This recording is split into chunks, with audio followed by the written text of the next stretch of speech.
A'udzubillahi minasyaitonirrajim. Bismillahirrahmanirrahim. Alhamdulillahirabbil alamin. Assalatu wassalamu ala asyrafil anbiya'i wal mursalin wa ala alihi wa sahbihi ajmain. Rabbi shrah sadri wa yassir li amri wa hlul 'uqdatam min lisani yafqahu qawli. Sekali lagi kita panjatkan kesyukuran setinggi-tingginya kehadrat Ilahi. Kerana kita diberi kesempatan untuk berada menjadi tetamu Ramadan. Mudah-mudahan kita menjadi tetamu paling baik di mata Allah dan akhirnya paling baik di mata manusia, insya-Allah. Yang kedua, kita ungkapkan Allahumma salli ala Sayyidina Muhammad atas utusan baginda yang dikurniakan oleh Allah, calon syurga yang dicampakkan ke dunia sebagai contoh untuk kita hayati, untuk kita ikuti dan akhirnya kita nantikan untuk pertemuan dengan baginda, insya-Allah. Allahumma salli ala Sayyidina Muhammad.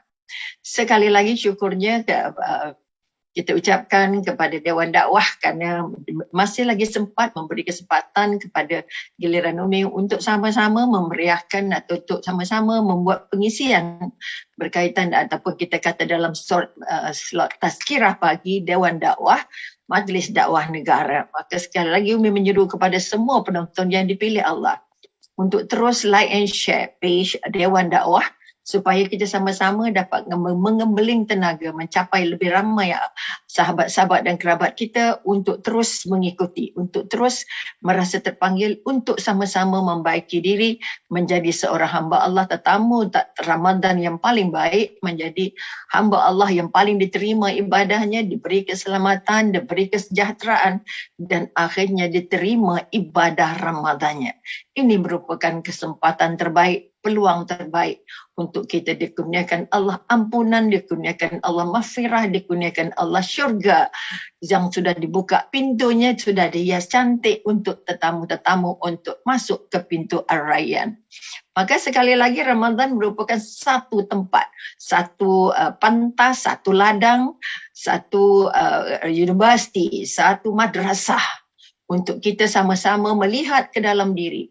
Bukan sekadar makan berbuka dan sahur sahaja, bukan sekadar pasar Ramadan, bukan sekadar kuih raya dan juga baju raya, tetapi paling utama mampu atau tidak. Kita yang sudah dijemput menjadi tetamunya Ramadan benar-benar layak menjaga adab, menjaga apa kita kata etika orang-orang yang menjadi tetamu Allah, orang yang menjadi tetamu Ramadan, dan yang kekuatan paling utama orang-orang yang akan dipilih Allah untuk menjadi tetamunya syurga Allah hasil daripada ibadah Ramadannya. Maka kali ini giliran Dr. Rubiah Hamzah untuk sama-sama kita melihat sedikit apa cabaran terbesar yang sedang menunggu kita ketika kita menjadi tetamunya Ramadan, ketika kita menjadi tetamunya Allah, semasa kita diberikan peluang yang seluas-luasnya seperti empang pecah, diberi segala kebaikan sehingga semua gerak kita diterima sebagai amal, diterima sebagai berpahala. Sebab itu dari buka mata sampai tutup mata, tarikkan nafas kita juga dinilai sebagai zikir. Oleh itu tariklah nafas dalam keadaan mengingati Allah, dalam keadaan menjauhi apa yang dilarang Allah. Maka sekali lagi musuh paling besar. Sebab itu kita katakan hari ini kita nak bercakap sikit tentang nafsu. Maka kekuatan, kalau kita ambil kita kata Imam Ghazali mengatakan apa, dia kata nafsu merupakan segala sesuatu yang mengandungi kemampuan, kehendak, kemahuan, keinginan, kekuatan yang ada dalam diri, sama ada dia terbangun secara baik ataupun terbangun secara positif ataupun secara negatif. Maka sebab itu ada nafsu-nafsu yang bermacam-macam. Okay? Maka dengan sebab itu hari ini kita nak menyentuh sikit mengapa Ramadan dan nafsu ini harus diperkatakan. Kerana apa kita kata, Ramadan kita sedang dibasuh Allah untuk menjadi tetamu Allah, menjadi hamba Allah yang benar-benar baik, yang benar-benar nak dibersihkan Allah. Bukan saja dari segi fizikalnya kita dikurangkan makan siangnya, tetapi jangan sampai makan malamnya mati makan. Kita kata siang ni mati laparnya, ataupun setengah mati lapar dan malam setengah mati kenyang. Maka kenapa ini sangat perlu dijaga? Kekuatan fizikal menjadi sebahagian daripada anggota, alat untuk kita terus menjalankan ibadah kita. Kekuatan minda membantu kita untuk menghayati apa saja hadiah yang Allah hadiahkan di bulan Ramadan. Bukan sekadar menjaga makannya, tetapi juga paling utama menjaga seluruh anggota ini yang menjadi sarungnya kepada roh kita, yang menjadi sarungnya kepada rohani kita. Adakah tubuh ini sudah mampu berpuasa bersama-sama dengan hati dan bersama-sama dengan iman kita? Kita juga pernah membincangkan bahawa dalam diri manusia ada berbagai-bagai elemen atau ada berbagai-bagai perkara. Antaranya dalam jiwa kita, dalam jasad kita, dalam diri kita ada terkandung elemen-elemen binatang, ada terkandung elemen-elemen iblis ataupun syaitan, dan yang ketiga ada elemen-elemen yang berunsur malaikat. Maka kekuatan yang nak diangkat, nak dibuat ialah bagaimana kita nak mengurus ketiga elemen ini supaya jasad ini, jiwa ini akan terus selamat dari gangguan-gangguannya iblis. Sebab dalam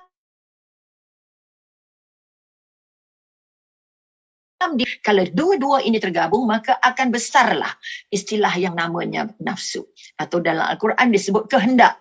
Kehendak, kemahuan. Kalau secara negatifnya ataupun secara tidak cantiknya, nafsu itu digelar ego. Ego kebanyakannya membawa kepada negatif, walaupun ada yang positif. Maka dengan sebab itu kita katakan, Rasulullah bersabda yang bermaksud musuh paling bahaya dalam dirimu, musuh paling bahaya dalam dirimu, okay, adalah nafsu yang yang berada di antara dua lambungmu. Maka kita nak katakan dalam jasad ini, dalam jiwa ini, antara hati dan jasad ini, ada tersimpan yang namanya nafsu. Iaitu nafsu yang kita katakan yang banyak membawa kita kalau tidak diurus. Okay? Sebab itu kita kata nafsu itu ditunggangi oleh namanya iblis ataupun syaitan dan juga namanya kebinatangan. Sebab itu kita ada istilah sifat-sifat kebinatangan, okay, sifat-sifatnya hawa ataupun kita kata sifatnya haiwan dan ada sifatnya malaikat. Maknanya kita nak bangun balik kekuatan. Kalau haiwan dan iblis ini diangkat ataupun didorong atau dikuatkan atau disenjatakan oleh iblis, untuk kita jasad dan jiwa ini terjun untuk melanggar perintah Allah. Sebab itu kita katakan iblis terkeluar daripada syurga bukan ada banyak kesalahan, tapi hanya satu kesalahan. Tetapi kesalahan itu walaupun satu, kita takut ini. Dosanya satu, melanggar perintah kerana tidak mahu sujud dengan adab. Melanggar perintah Allah. Allah kata sujud, kamu tak sujud pasal apa? Kalau pakai otak, perbuatan itu tidaklah terlalu besar. Dia bukan menyekutukan Allah, bukan tidak mengaku Allah. Iblis hanya tidak ikut perintah Allah. Dia tetap mengaku Allah Maha Berkuasa, dia tetap bertuhankan Allah. Tetapi iblis hanya tak ikut perintah Allah. Mari kita lihat. Sebab itu kita katakan, mengapa dia tak ikut? Kerana dia merasa dia besar. Di sini datangnya ego. Okay? Ego yang mendorong iblis sehingga dia terkeluar dari syurga. Sehingga dia dilaknat oleh Allah. Satu kesalahan saja. Bayangkan, maka cuba kita lihat. Samalah juga Nabi Adam. Nabi Adam hanya buat satu kesalahan. Pun bukan pada otak kita, pada fikiran kita. Taklah besar sangat. Baru makan segigit saja buah larangan. Tetapi dia tetap melakukan perkara yang dilarang Allah. Allah kata jangan. Bukan mencuri, bukan membunuh, bukan menipu, bukan yang dosa yang besar-besar, bukan berzina. Hanya tidak ikut perintah. Tidak ikut perintah. Allah kata jangan makan. Kamu makan. Nabi Adam makan. Disebabkan satu dosa saja, satu satu kita akan langgar perintah Allah saja, ternampaklah keduanya itu yang ke dunia. Tetapi iblis tercampak ke dunia dalam bentuk dilaknat, tidak mahu bertaubat, akhirnya dia dilaknat Allah hingga ke hari kiamat. Di sinilah sumber pertama yang kita kena ada ilmu. Mengapa kita harus jaga nafsu kita? Mesti jaga kehendak kita. Nafsu ini bukan hanya makan, bukan hanya minum, bukan hanya tidur, tapi nafsu untuk syahwat, nafsu untuk membeli barang-barang, nafsu untuk segala benda, kehendak-kehendak yang kita ada. Ada orang kehendaknya nak makan itu, makan ini, makan itu, makannya. Tapi ada kehendak-kehendak lain. Okay, nak cari harta sebanyak-banyaknya sampai terlupa nak jaga perintah Allah. Cari, apa kita kata, mabuk dengan dunianya hingga terlupa bahawa dia akan berjumpa akhirat. Maka sekali lagi, nafsu merupakan satu daripada musuh kita. Musuh yang ada di dalam diri kita. Kehendak-kehendak yang tidak didorong, diasaskan kepada ketaatan kepada Allah. Itu yang kita kata nafsu. Kita perlu nafsu makan. Tetapi bukan hidup ini untuk makan. Sebab itu Ramadan ni Allah bagi perut kita rehat. Mengapa tak boleh banyak makan? Yang paling aku benci, kata Allah, di dalam lambung kamu, di dalam perut kamu ada 3 ruang. Ada ruang udara, ada ruang makanan dan ada ruang air. Tetapi jika semua ruang itu terisi oleh makanan, maka itu yang Allah benci. Kerana bila kamu terlalu banyak makan, pastinya kamu akan diganggu oleh syaitan, iblis. Nafsu jahatnya akan keluar. Kerana orang yang banyak makan, nafsu syahwatnya tidak dapat dikawal. Sulit untuk dikawal, melonjak. Sudah banyak tenaga-tenaga yang dikumpul kerana makannya banyak. Kemudian kedua, kalau terlebih makannya, sebab itu bukan hidup untuk makan, makan untuk hidup. Sebab itu di bulan Ramadan Allah kata sahurlah kamu. Sahurlah kamu walaupun dengan segelas susu, segelas air, 3 biji kurma. Kalau pakai sains otak kita, pakai kemampuan otak kita, mana boleh tak makan satu hari hanya dengan segelas susu dengan juga 3 biji kurma. Mana kuat selalu makan 3 pinggan. Pagi makan, tengah hari makan, petang makan, pukul 10 makan, pukul 4 makan. Berapa kali makan kita untuk sampai ke malam. Tetapi Allah kata bulan ini kamu jangan jadi mangsanya makanan. Bulan ini kamu nak latih diri supaya makannya tak banyak sangat. Makannya cukup-cukup. Makannya sikit-sikit. Makannya untuk jadikan perut kamu rehat. Tetapi nafsu dan kehendak tadi, kalau tidak dikawal, kita pergi pasar malam, pasar Ramadan, kita nak beli semua. Kalau masak, kita nak masak semua. Tengok kuih, kita nak beli makan semua. Ini yang kita katakan nafsu kawal kita atau kita kawal nafsu. Kehendak kita kawal atau iblis kawal. Itulah macam mana nampak macam selera, nampak macam baju tu macam cantik. Padahal baju ada dua lemari tak habis pakai lagi. Tapi tengok je yang baru, ya Allah. Kemarin minggu sudah. Okay. Umi sempat pergi ke mall. Tengok baju raya dah penuh. Kuih raya dah penuh. Belum start puasa. Baju raya dah keluar dulu. Maknanya nafsu kita sudah terpancing siap-siap. Nafsu nak cari kuih, nafsu nak cari kuih raya, nafsu nak beli kasut raya. Segalanya ada kaitan dengan raya. Sedangkan puasanya belum. Kita perjuangan yang nak diangkat. Orang yang ikut perintah Allah, orang yang menjaga kehendaknya atas peraturan-peraturan Allah, dia tidak mabuk dengan itu. Raya bukan matlamat. Meraya itu matlamat kecil saja. Yang besar matlamat jadi hamba Allah yang diterima ibadahnya di bulan Ramadan ini. Sebab itu para sahabat, Menangis 6 bulan berlalunya Ramadan. Terus berdoa, ya Allah, ya Tuhan kami, terimalah ibadah Ramadan kami, terimalah ibadah Ramadan kami, terimalah ibadah Ramadan kami, ya Allah. Sebab itu di awal-awal Ramadan ataupun sebelum sampai Ramadan, kita digalakkan untuk berdoa. Ya Allah, ya Tuhan kami, kurniakan kami keselamatan.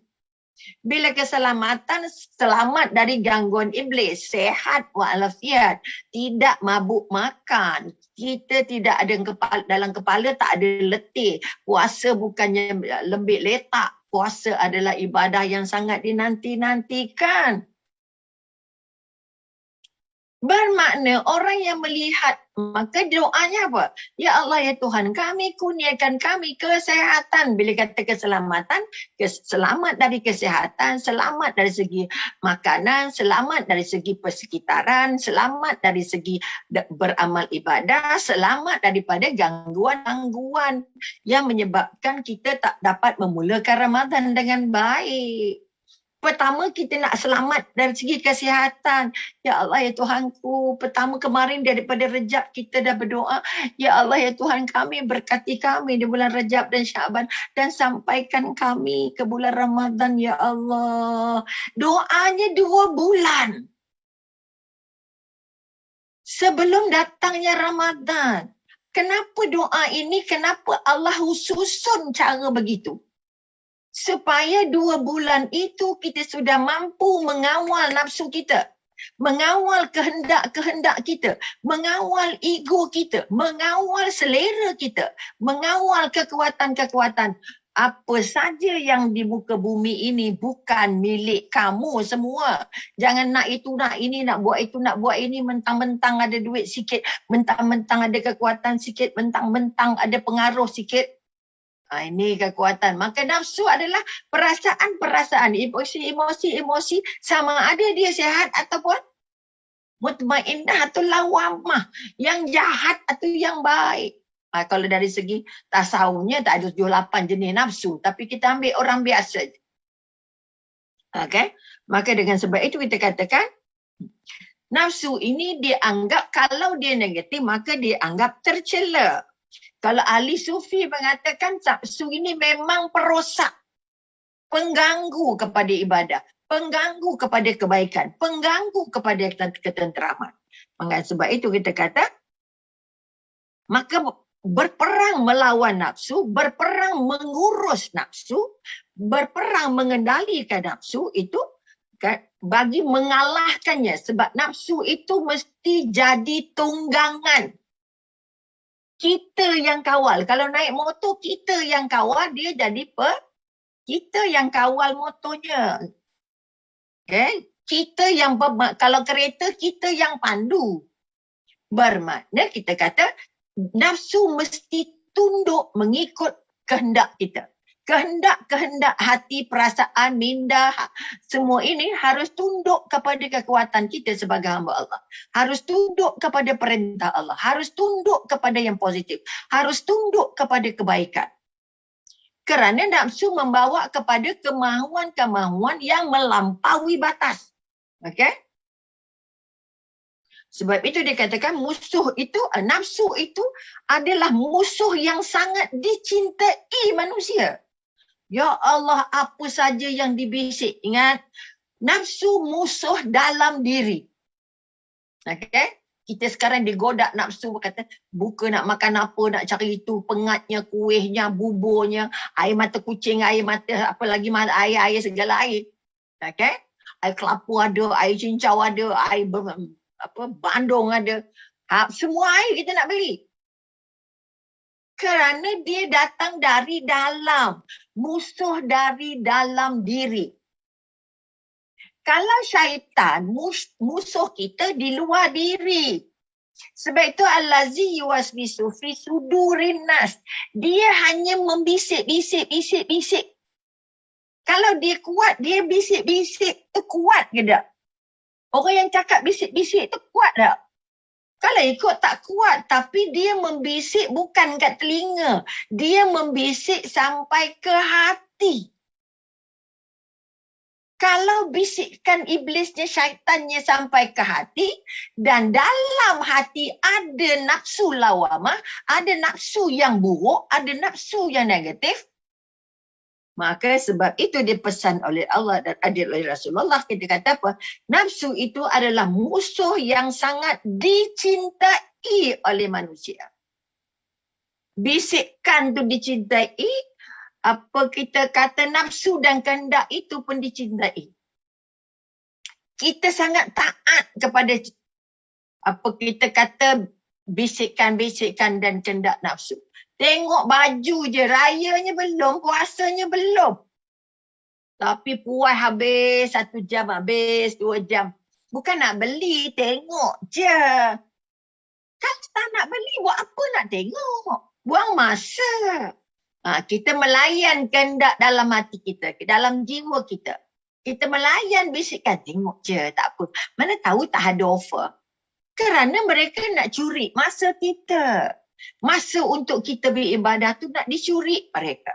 Maka dengan sebab itu dia katakan, dia musuh dari dalam. Musuh yang paling kita kata berbahaya. Ini yang dia kata, musuh yang paling bahaya. Okay? Bala yang sukar dihindarkan. Okay? Dan yang ketiga, penyakit yang paling sukar dirawat. Penyakit yang paling sukar dirawat, maka dengan sebab itu kita memerlukan waspada yang sangat, okay? Kerana dia musuh dari dalam. Sedangkan syaitan adalah musuh dari luar. Maka dengan sebab itu sekali lagi, kita dah katakan tadi, orang-orang kata dia merupakan, walaupun dia musuh paling bahaya, paling merosakkan, tapi yang paling kita suka, yang paling kita cintai, dicintai oleh manusia. Siapa yang mencintainya? Mereka yang buta. Okay, mereka yang buta dengan keburukan-keburukan kekasihnya itu. Ya, orang yang bercinta dengan nafsu, orang yang bercinta dengan kehendak-kehendak iblis, orang yang bercinta dengan kehendak-kehendak syaitan, yang dibisik tergabung. Kehendaknya nafsu dan kehendaknya syaitan tergabung luar dan dalam. Maka dengan sebab itu kita kata keburukan-keburukannya sangat terserlah. Sebab itu kita katakan ataupun ulama mengatakan nafsu merupakan sumber akhlak yang tercela. Sumber akhlak yang tercela. Okay? Kalau kita kata Al-Farabi, Ibn Sina dan juga Al-Ghazali membagikan nafsu kepada 3. Ini kita dah sampai kepada jenis-jenis nafsunya dengan waktu yang ada. Maka kita mungkin insya-Allah kalau panjang umur kita kena faham hari ini nafsu adalah musuh dari dalam. Kedua, nafsu adalah digabung dengan gangguan iblis yang memberikan bisikan-bisikan. Nafsu merupakan musuh yang harus dikendalikan. Ya, kalau dia kuda, kita jadi penunggangnya. Bukan dia yang tunggang kita. Maka sekali lagi, Rasulullah berpesan musuh paling bahaya.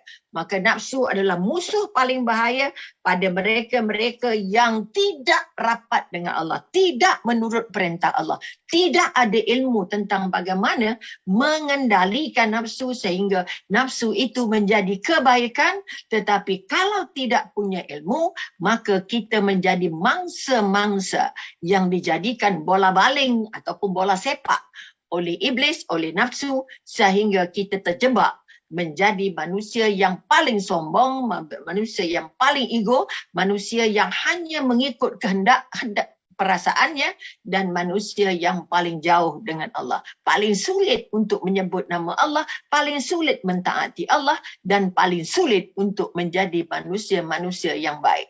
Oleh sebab itu sekali lagi dalam siri ini jangan lupa like and share page Dewan Dakwah, Majlis Dakwah Negara. Mudah-mudahan apa yang kita kongsikan ini dapat membantu kita menjadi insan-insan yang terselamat, insan-insan yang mampu mengendali nafsunya, insan-insan yang dapat menyelamatkan dirinya dari menjadi memangsa musuh-musuh yang kita cintai ini. Mudah-mudahan kita kalau panjang umur direzekikan nanti akan ada masa-masa akan datang. InsyaAllah doakan Umi panjang umur. Mudah-mudahan kita sambung sikit tajuk ini untuk memastikan Ramadan kita tidak terlalu mudah diganggu nafsu. Kita tidak mudah menurut kehendak-kehendak naluri kononnya. Bukan naluri, itu kebinatangan yang ada. Itu nafsu jahat yang ada. Oleh itu, hiduplah cara biasa dalam makanan, hiduplah cara biasa menyediakan hidangan, hiduplah cara biasa dalam mengendalikan diri dengan syarat kita merasa kita adalah tetamu di bulan Ramadan yang ingin akhirnya menjadi tetamunya syurga Ar-Rayyan insya-Allah. Sekali lagi, rebutlah keampunan yang disediakan, rebutlah maghfirah yang disediakan, rebutlah pahala yang sebanyak-banyak yang disediakan, rebutlah malam-malam Lailatul Qadarnya, dan rebutlah untuk mendapat jawatan calon-calon syurga yang akan mampu hidup bahagia di sini dan memetik hasil puasanya di akhirat, di syurga insya-Allah. Jadi sekali lagi sampai di sini dulu. Okey, maknanya kekuatan yang kita nak angkat ialah bahawa kita merasa kita ada kemahuan, kita ada nafsu, kita ada kekuatan yang namanya malaikat, yang namanya membantu kita. Ya, kita kata, sebab itu kita kata kalau boleh, kita nak jaga, yang kita kata dalamnya ada sifat yang tercela, ada seperti kita kata pemarah, dan nafsu berahi, dan juga syahwat, dan juga hasad dengki, riak, dan semua nafsu ataupun perasaan-perasaan yang berbentuk negatif itu adalah sebahagian dari jelmaan nafsu-nafsu yang tersimpan, yang Allah bekalkan untuk kita kawal, yang Allah bekalkan untuk kita kendalikan supaya kita tidak menjadi mangsa. Sebab itu kita kata kalau boleh kita tidak mahu nafsu haiwan itu subur dalam diri kita. Kita tidak mahu nafsu syaitan itu menjelma dan kukuh dalam diri kita. Kalau boleh kita mahu menjadikan elemen-elemen malaikat, rasa dekat dengan Allah, rasa dilihat Allah, ingin dekat dengan Allah, ingin lebih taat dengan Allah, ingin menatap wajah Allah di syurga, ingin menjadikan hidup ini sebagai jambatan untuk melintas.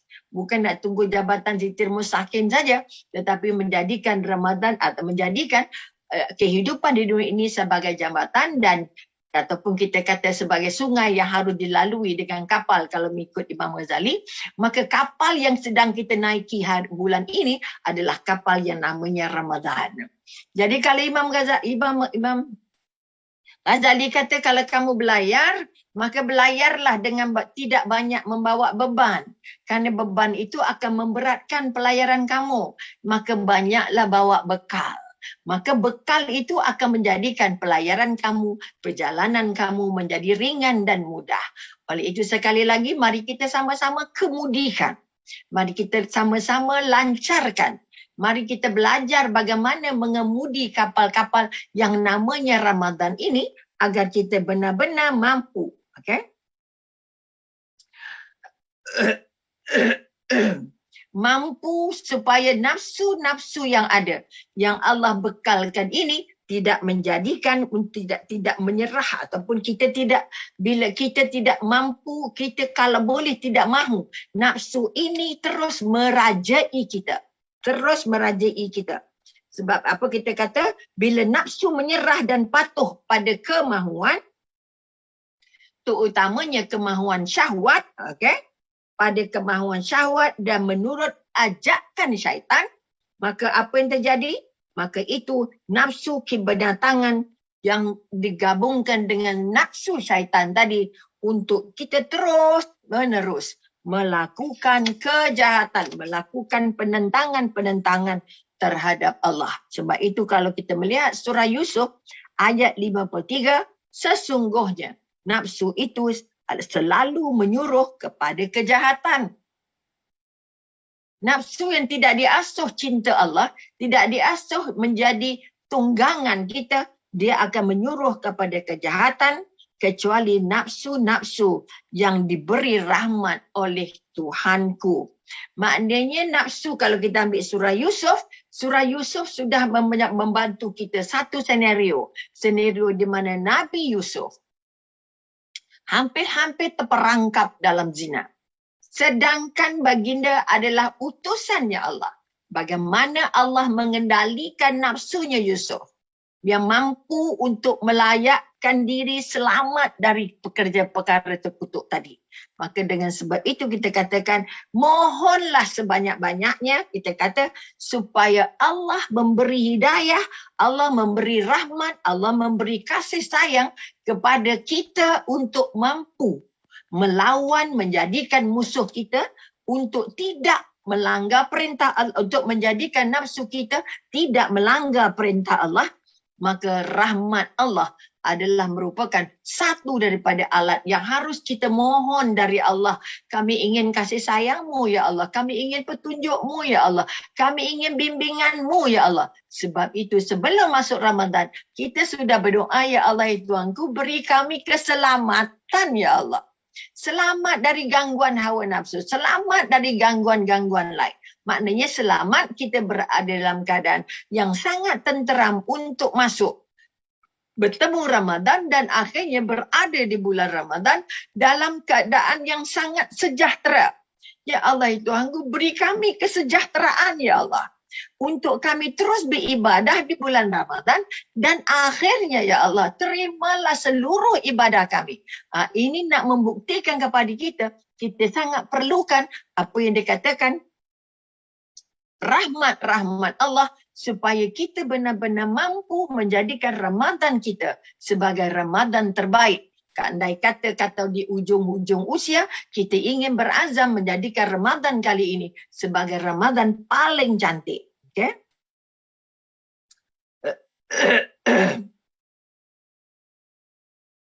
Kemudian kita kata dalam banyak hal, kalau kita melihat tadi, kita kata sesungguhnya nafsu itu menyuruh kepada kejahatan.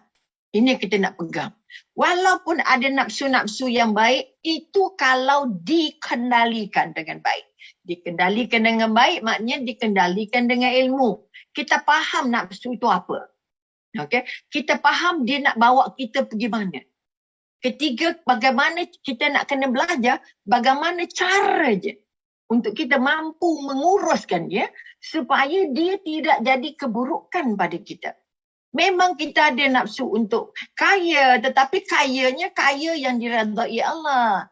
Kita nak sehat, kita nak senang. Senang yang macam mana? Senang yang tidak membuat kita leka untuk berjumpa Allah, untuk mentaati Allah. Kita nak cantik yang macam mana? Cantik yang Allah kata muslimah, dia cantik.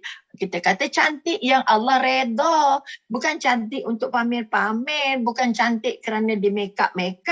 Bukan cantik kerana dicucuk-cucuk. Bukan cantik untuk tayang-tayang di Facebook.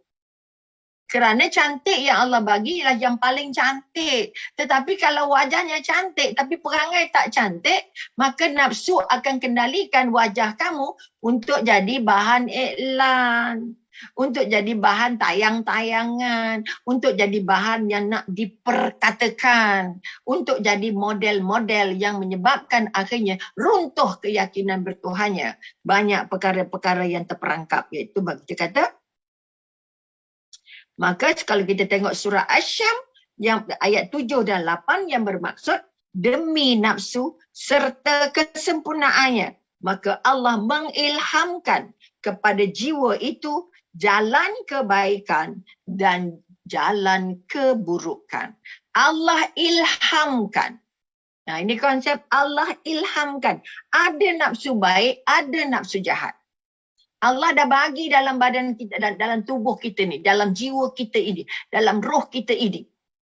Ada nafsu baik, ada nafsu jahat. Ada ketakwaan, ada kemunafikan. Okay? Maka Allah ilhamkan. Okay? Bila Allah ilham, Allah bagi pandai-pandailah kamu urus. Allah bagi tolong jangan taat kepada yang jahat. Sebab aku bagi ketakwaan, aku bagi juga kefasikan. Surah Asy-Syam ayat 7 ayat 8. Okay? Maka kalau kamu ikut kefasikan, kamu fasik. Kalau kamu ikut ketakwaan, maka kamu bertakwa. Sebab itu kita mohon hidayah dari Allah. Kita mohon petunjuk dari Allah. Supaya kita benar-benar mampu bukan saja mengurus jasad ini, mengikut apa yang Allah mahu, tetapi juga mengurus hati, perasaan dan minda kita supaya tidak tergenggam oleh perasaan-perasaan kehendak-kehendak yang bertentangan dengan apa yang dibenarkan oleh Allah. Mudah-mudahan sedikit, jangan lupa like and share page Dewan Dakwah, Majlis Dakwah Negara untuk kita war-warkan atau panjang-panjangkan. Hadiah terbaik dari Allah, majlis ilmu merupakan majlis terbaik yang Allah mahu. Maka sama-sama kita terus memeriahkan dengan memberikan bantuan-bantuan, sokongan-sokongan, terutamanya dari segi keuangan, untuk kita terus memeriahkan, mampu berusaha, mengangkat taraf dakwah kita menjadi lebih baik, mengumpulkan pendakwah-pendakwah seluruh negara untuk terus memeriahkan siri ini. Maka sekali lagi, di bulan Ramadan sedekahnya diangkat, maka banyak-banyaklah bersedekah untuk Dewan Dakwah memperkayakan siri-siri dakwahnya supaya kita sama-sama dapat nikmatnya, bukan sekadar di sini tapi yang paling penting di sana. Kalau sayang harta, maka mari kita berusaha sama-sama mengangkat harta itu untuk terus dibawa ke akhirat dengan memberinya kepada orang lain. Kita minta harta kita itu dibawa oleh orang lain, dibawa oleh Dewan Dakwah, bukan dibawa oleh kita sendiri. Sebab kita tak mampu bawa harta kita. Kita hanya mampu, kita boleh bawa harta kita dengan minta orang lain bawakan. Maka salah satu ruang untuk kita membantu supaya harta kita dibawa ke akhirat ialah dengan memberi sumbangan, memberi hadiah, memberi sokongan kepada Dewan Dakwah, Majlis Dakwah Negara untuk terus memperkaya, untuk terus meningkatkan mutu dan kualiti persembahan dan juga tokoh-tokoh untuk dijemput supaya tazkirah pagi menjadi tazkirah terbaik, insya-Allah. Jadi sampai di sini dulu. Terima kasih banyak atas perhatian.